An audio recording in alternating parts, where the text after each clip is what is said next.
Hey there and welcome to SI Now. It's Tuesday, October 18th, and I'm Ryan Asselta in today for Maggie Gray. Got a great show lined up for you this afternoon. The Indians are one win away from the World Series. Former Major League pitcher Jamie Moyer will join us to talk about the postseason. Plus, we're going to get you ready for Week 7 in fantasy football. But we start in the NBA, where opening night is just over a week away. My first guest spent 13 years in the NBA, winning 2 titles with the Miami Heat. Shane Battier joins me. And Shane, so much talk going into this new season about this super team in Oakland, the Golden State Warriors that has been assembled. You were a part of a super team down in Miami. Dwayne Wade, LeBron James, Chris Bosh. When you look at Durant being added to the Warriors, what type of growing pains can they expect as they learn to kind of win together?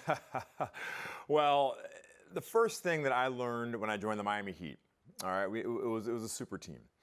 But if you look at the roster and the contracts, everybody who came to Miami either took less money, took less years, took less shots, took less opportunity. And so we literally had an entire team that sacrificed to be there, all right, which is a really, really powerful thing. And so I'm fascinated to see how Golden State will sort of create their own culture of sacrifice. And I get a bunch of guys making the max money. Yeah. And so someone's going to have to sacrifice something if the Warriors want to do what they all think they have a chance of doing this year. You were a role player on that Miami super team, so to speak, there. Is there a role player when you look at this Golden State roster that you say, that's the guy? That's the guy can step up, be a glue guy, and make the difference between a finals appearance and a championship team? Well, I'm fascinated to see how Zaza Pachulia steps up and fills Andrew Bogut. Look, when Andrew Bogut went down in the finals last year, LeBron started licking his chops because he knew they had no rim protection, and he just assaulted the rim at his own will. And that was, in my estimation, that was the difference in the series. And so Andrew Bogut's an amazing rim protector, great passer, not a great scorer, but they don't need him scoring on that team. Can Zaza Pachulia, I know it sounds weird, can he be the difference maker, protecting the rim, and anchor in the back line of that defense? Yeah, I guess you see that every year. There's one or two guys that are 9th, 10th man off the bench there, but they play a big difference. Yeah. You mentioned a little bit about sacrifice down in Miami. Was there a moment that you remember thinking, wow, this team's getting it now? LeBron, Dwayne, Chris Bosh, they're sacrificing their individual stats, performance for the greater good of this team, and it's going to pay off. Yeah, well, the funny thing about championships is that people seem to remember the big shots, the big moments, the championship parades. We had tenuous moments along that stretch that no one remembers. You know, I'll never forget about Game 6 in Boston. We're down 3-2 to the Boston Celtics. And we're playing in the Garden. We all know the history of the Boston Garden. And so if we lose that game, we know they're going to break up the team. You know, who's the first guy to get traded? There were articles in the newspaper saying, is Chris Bosh the first to go? Is LeBron leaving? We win that game. LeBron is a 50 ball. And we go win Game 7, go on to the NBA Finals, win the championship, and everyone thinks it's roses. And so, as a top team, you're going to be tested. Every championship team is tested. Probably Golden State 2 years ago, they were never tested. Yeah, right. You know, they were down 2-1 to the Grizzlies, but they really weren't tested. Other than that, every other champion is tested along somewhere, and that's when sacrifice and the culture that you build, the locker room, the belief in the team, that's where it comes into play. And so, but you don't know that moment until you're faced with it. Are they good for the league, the Warriors? There's so many people that think this is bad for basketball. There's others that think that having a villain in the NBA is good for, entertainment value. What side of the fence you fall on there? I don't mind it. I don't mind it because there's no guarantee that they're going to win championship. They got to figure out a lot of things before that happens. It's compelling basketball. Now, if Kevin Durant goes to a struggling team like New Orleans, are they more compelling? Yeah, a little bit. They can win championship? No. And so I don't mind the really good teams because all we really want to see is a highly competitive playoffs. All right, regular season's great. But the playoffs are where you make your name, where you make your legacy. And to have a couple great teams, that's fun to me. Yeah. Well, before your 13-year NBA career, you were a household name in college basketball, 2-time All-American, Player of the Year in 2001. under Coach K down at Duke. He's now going into his 37th season, Shane. I mean, that number is mind-boggling to think do anything for 37 straight years. Exactly. But 37 years at Duke. How much longer do you see Coach K coaching the Blue Devils? Well, if you know Coach K, he'll walk away when he doesn't feel he has a shot to win it. But he has some serious talent there now. Jason Tatum and Harry Giles. So as long as Coach K has a small chance to win it all, he's going to coach. And so he's got a pretty good recruiting pipeline for the next couple of years. So I don't see him slowing down anytime soon. Yeah, he usually has a pretty good chance to win, so we don't see him stepping away anytime soon. There you go. Greatest lesson you ever learned playing for Coach K? The importance of playing like a fist. He used to say, you know what, our team is like a fist, all right? And we have to be connected, 5 guys working as one on the court. If one person is not on the same page, just like in a fight, if your pinky's sticking out and you start throwing this around, you're going to break your pinky. All right, you're not going to be as strong. But if you have 5 guys working together for a common goal, you can do some serious damage. So I've always taken that story with me. All right, I know your time on the court's come to an end. You got a lot of work going on off the court, living down in Miami now. Yep. Tell us what you got going on. Oh, man, I have 2 rules. I want to work with fun people doing interesting things. And that's why I'm excited to be here on behalf of Pizza Hut. They're the new partner of the NCAA. And I'm here actually with a job offer. All right, a job offer. Let's hear the pitch. We are looking for the Pizza Hut All-American.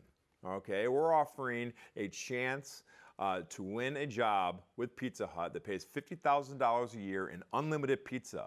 And all you have to do is go to as many NCAA championships as you can handle. Yeah. So we're talking Frozen Four, we're talking Final Four, we're talking Soccer Cup, we're talking rifling, we're talking to be part of a championship experience is what we're offering and get paid to do it. And so all you got to do is a couple Instagram tweets and Facebook posts to show you're part of the action. But if you go to blog.pizzahut.com, you can sign up.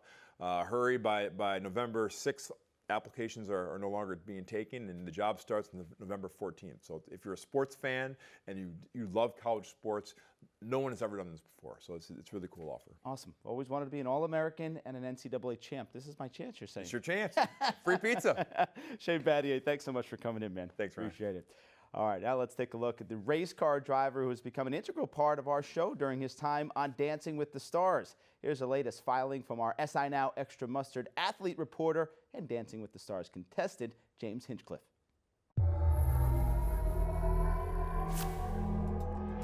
Guys, James Hinchcliffe, your athlete reporter for SI Now and Extra Mustard, breaking a lot of rules by filming during a commercial break here of a live show of Dancing with the Stars. It is Latin night, as the sign behind me will tell you, which means a lot of lace, a lot of sparkles and glitter, a lot of bright colors. Ladies and gentlemen, my wonderful partner, Miss Sharna Burgess, and I just performed our rumba. How'd it go? Amazing. Tell me more. We got 2 10s and we got 2 9s. Not terrible. And James crushed it. I'm incredibly proud of you, honestly. I just said to him, you're not supposed to be able to dance like that. Just so you know, you're not supposed to be able to dance like that. Still not entirely convinced I can. I don't know what happened. And what did Karen? Oh no, what did Julianne do? You tell me what Julianne said, because it's weird if I say it. Jill said that James is the most talented and best male celebrity. Let me start that again. Jill said that James is the most talented male celebrity we've had on the show ever. I have to agree. I don't know if that's true, but he'll never admit it anyway. I'm having a blast. I'm learning lots every weekend. You got a spray tan? I got it, yeah. So look, guys, I'm gonna level with you. In the world of sports, you don't deal with a lot of stuff you have to deal with on Dancing with the Stars. In week 3, I finally got my first rhinestones. That was a big milestone. Week 4, I was subjected to guy liner. Yes. That one hurt a little, but here in week 6, the biggest, most crushing blow to my manhood has come so far, and it was my first fake tan. Not something I'm super proud about, but look, I mean, we had the deep V kind of open shirt thing going on, and the skin tone that I'm rocking is somewhere in between. I mean, it looks good on you though. The pretty boy from Twilight and Casper the Friendly Ghost. I lie somewhere in there, so we had to do it. It was Latin night. I couldn't rock my Canadian skin It was just not going to work. No. But we got Pitbull in the house as a guest judge. Yes. Very exciting. Ryan Lochte went out and killed it already. We still have Lori Hernandez and Calvin Johnson Jr. coming up. A couple of really good performances. We saw them in dress rehearsal. So I hope you guys are actually watching the show right now. What do we and have if not, to do tonight? here's what's cool. Quiet down, people. We're working here. Hey, don't you see what we're trying to do? Next week, we luckily have already been announced as safe for next week, which is very exciting. Thank you so much for your votes. And next week is team dance. So on top of our own individual dance, the remaining couples will be split into 2 groups of 4, and we're going to come up with a group routine that we're going to perform next Monday night. So that means I got to learn 2 dances this week, which is like learning 2 new racetracks in the same weekend. I'm not thrilled about it, but luckily, like I said, I got a good coach here, so hopefully we can get through it. And I got a good student, so I think we'll be fine. And what's the theme? It's era theme, right? Eras. Era themed, individual, group number. It's going to be a good show next week. Look, we're heading back to that live show. I got to run. James Hinchcliffe for SI Now and Extra Mustard. Sharna Burgess. Thanks for tuning in, guys.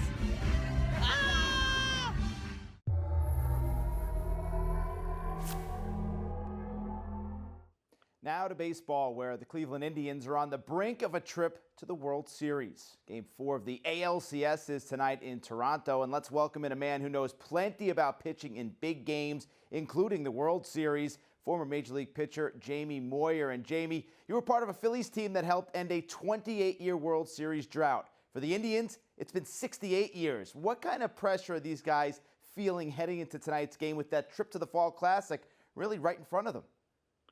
I don't know. I don't really look at it as pressure. This is something they do every day. I think the pressure that you're under is the pressure that you put on yourself. These guys. I think if there's any pressure, it's on Toronto. I think Cleveland's played quite well, and they're not that they're laid back, but they're pretty confident in what they're doing. And Toronto really hasn't been the team that they showed they've been all season long. So they have an uphill battle, and they got to take it 1 inning at a time, 1 hitter at a time, and 1 pitch at a time, and fight their way back. Now, speaking of Toronto, the ALCS has come with a little bit of controversy here. Blue Jays slugger Jose Bautista has complained about the generous balls and strike calls being given to the Indians pitchers. Now, he implied that there are, quote, circumstances working against the Jays. What do you think Bautista's alluding to here? I'm not exactly sure. The umpires are there. They're unbiased, and they're doing their job. And sometimes calls go your way, sometimes calls don't go your way. But I also realize too that their offense is struggling, and it is what it is. You have to deal with the punches, and that's why you have to rally together as a team and focus on the things that you can control, and not the things that you can't control. A lot of people possibly think he's accusing umpires of colluding against the Jays to get a team like the Indians into the World Series. Now, you played almost 30 years in the big leagues. Have you ever imagined a situation where the umpires were coming together to try to make that situation happen? No, that wouldn't happen. Major League Baseball wouldn't let that happen. And you know what? I think there's enough professionalism with the umpires. That most definitely is not happening. All right, how about you? Earlier in your career, you pitched for the Cubs, and you saw firsthand that the thirst that fan base has for a title. What do you recall most about playing in front of the Wrigley fans?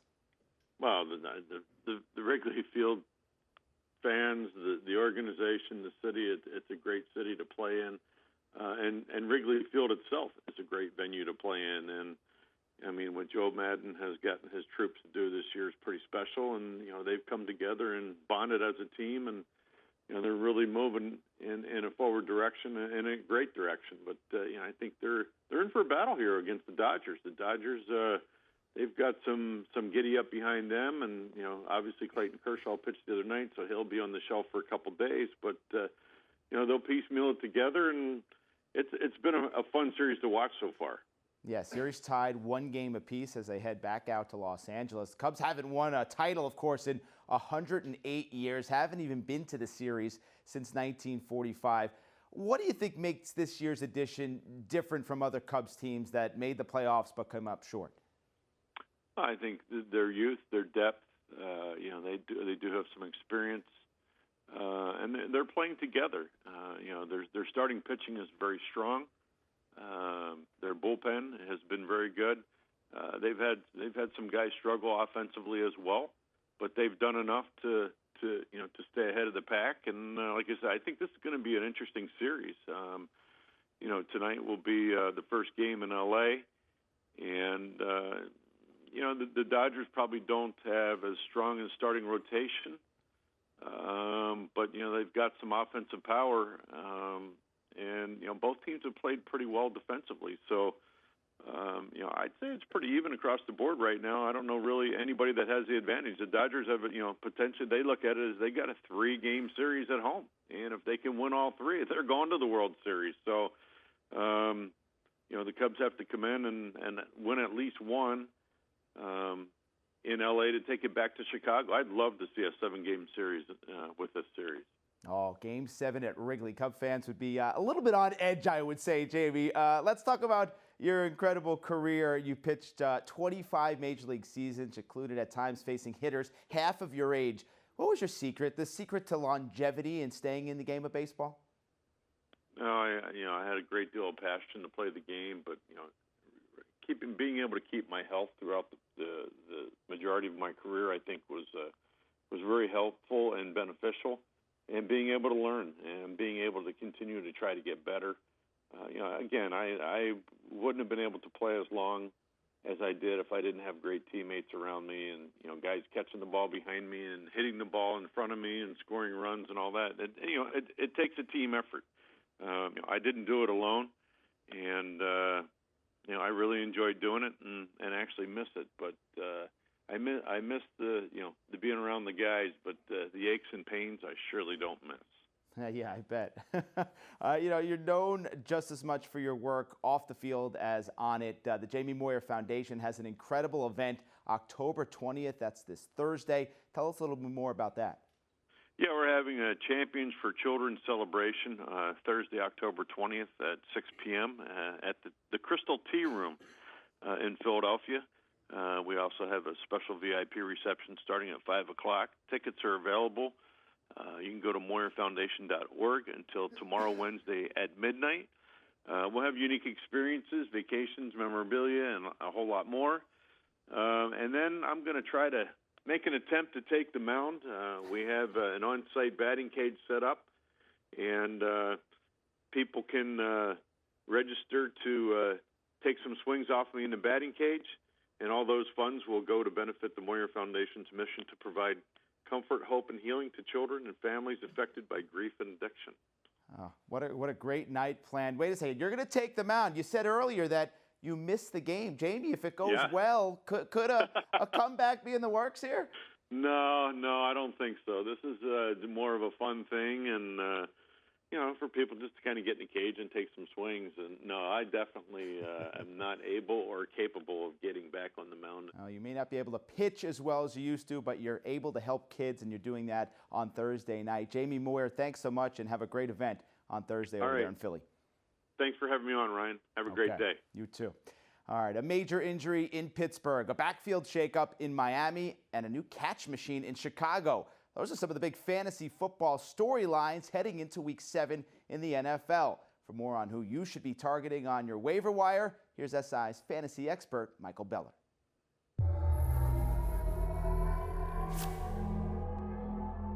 A breakout game from one of this summer's darlings and the surprising consistency of a typically average veteran lead us into the waiver wire after Week 6's action. Jay Ajayi had the sort of game that justified all the optimism that surrounded him early on this summer. Ajayi ran for 204 yards and a pair of touchdowns in Miami's 30-15 win over Pittsburgh. Arian Foster stole a lot of Ajayi's hype in draft season, but the second-year player out of Boise State has to be considered the favorite to lead a timeshare for the Dolphins. Foster is better cast as a change of pace and receiving back anyway at this stage of his career. Ajayi has the ceiling to be a top 20 back the rest of the season. This is just the sort of player for which you empty your fat budget. The fantasy community long ago gave up the high hopes it once held for Kenny Britt's career. Now in his 8th season in the league, he may very well top 1,000 yards for the first time. Britt piled up 7 catches, 136 yards, and 2 touchdowns against the Lions last Sunday. He's up to 30 grabs for 492 yards on the season, putting him on pace for 80 receptions and 1,312 yards. Case Keenum has been surprisingly competent the last few weeks, upping Britt's floor and ceiling. He should be owned in all 12-team and deeper formats. Devontae Booker has played 1/3 of Denver's snaps each of the last 2 weeks after playing fewer than 1/4 of them through the team's first 4 games. He still hasn't had more than 9 carries in a game, but he's clearly taking on a larger role in the offense. At the same time, C.J. Anderson has been quietly ineffective, rushing for just 3.22 yards per carry over the last 5 weeks. Booker is a necessary handcuff who should continue getting more time in the Denver backfield. With Colin Kaepernick under center for the first time this season, Torrey Smith had his best game of the year. He caught 3 passes for 76 yards and a touchdown and was open for what would have been a 59-yard score had Kaepernick not overthrown him. Kaepernick is more willing and able than Blaine Gabbert to push the ball down the field, and taking the top off the defense is what Smith does best. He's still no more than a wide receiver 3 or 4 in a best-case scenario, but at least we can talk about that best-case scenario becoming a reality now that Kaepernick is starting. That'll do it for the waiver wire heading into Week 7. I'll be back with you all right here on Friday to discuss start 'em or sit 'em. Until then, this is Michael Beller wishing you happy hunting on the wire. Now, following last night's blowout loss to the Cardinals, the New York Jets dropped to 1-5 on the season. Our next guest spent 9 seasons as a defensive back in the NFL, 4 of them with the Jets. He's also serving as one of the Thrive Network's ambassadors for a big event tonight in New York. Erik Coleman is here. And Erik, along with having played for the Jets, you work as an analyst for SNY on their Jets coverage, so you're fully aware of what's going on with this team. You have your finger on the pulse of this team. What is the most glaring problem with the New York Jets right now? Well, there are a lot of problems with the Jets, but I would say, the offensive line play, Fitzpatrick doesn't really have time to throw the ball, and their big money players aren't really showing up for him when it counts. Brandon Marshall has done a great job. Darrelle Revis has been good, but he's been hurt. But a lot of the players haven't really lived up to their expectations, specifically, at the quarterback position. Yeah, let's talk about that quarterback position. Ryan Fitzpatrick struggles again last night. He gets pulled eventually for Geno Smith, though. Coach Todd Bowles said afterwards he's sticking with Fitzpatrick. What do you think? Is it time for a quarterback change in New York? Yeah, it's definitely time to start thinking about it. And I was a little surprised at how long they waited last night to put Geno in the game. Fitzpatrick was missing a lot of his open receivers. The last 4 games is only 2 touchdowns, 10 interceptions, and you can't really get much worse than that. So, hopefully they'll get him out of a rut and they'll start playing better football. But until then, it's time to start thinking about a change. 4 of those interceptions now in the red zone, which are killers for an offense. Jets over the years have prided themselves on defense, especially with Todd Bowles. Though they're the 29th ranked pass defense, they're dead last in interceptions. The leader of that secondary, of course, is Darrelle Revis. You mentioned him quickly before, but when you look at Revis and his skill set and whether it's diminished or not, what type of Darrelle Revis are we seeing now? It doesn't seem like it's the Revis Island of old out there. Well, Darrelle is still playing at a high level. Of course, players are going to get beat. The other team makes a lot of money as well. But, you've seen some breakdowns in coverages that have led to touchdowns, some technique issues with Darrelle. But as far as his play, I think he's still playing at the top of his game. Their biggest issue is the miscommunication in the back end. And when you have mistakes in the back end, everyone knows about it. It's a touchdown. And they've had far too many mental mistakes back there. Mental mistakes. How about the 19 penalties last night? Have you ever been part of a defense with that many penalties costing their team yards after yards out there? No, and that has to be frustrating. You fight hard to get off the field, and on the 3rd down, there's a holding call, automatic 1st down. They're getting way too many penalties, and it's one thing to blame the rest, but you're going to have to change and adjust the way you play so you can not have so many penalties and shoot yourself in the foot. Jets' strength has been the run defense. So last night, David Johnson just carved them up on the ground. He earns our adrenaline performance presented by Toyota. Let's go places. Johnson rushes for 111 yards, 3 touchdowns. He now has the most yards from scrimmage in the entire NFL. When you see him, Erik, is Johnson the best running back in football right now?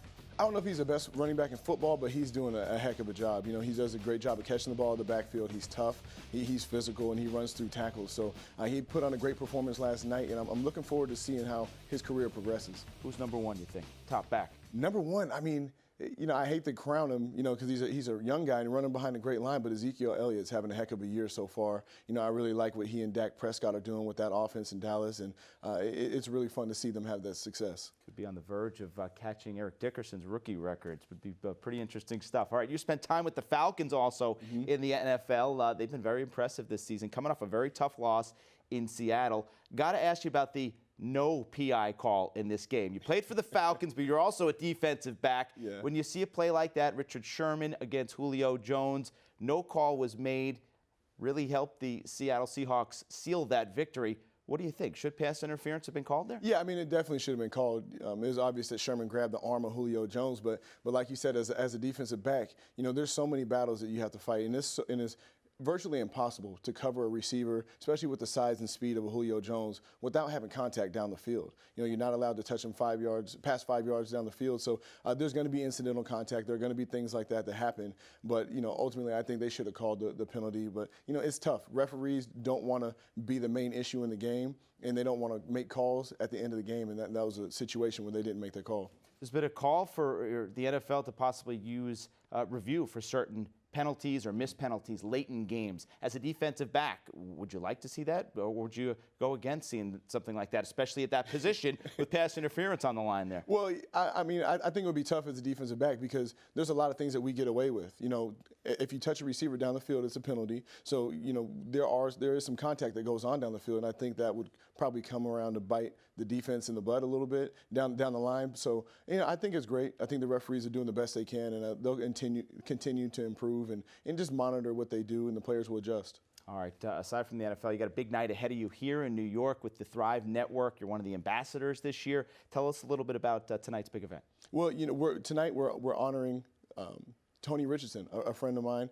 Tony Richardson does his great work in the community. The Thrive Network is a foundation that enables people with disabilities to live their lives independently, with dignity, and just give them opportunities to live the way that they choose to live.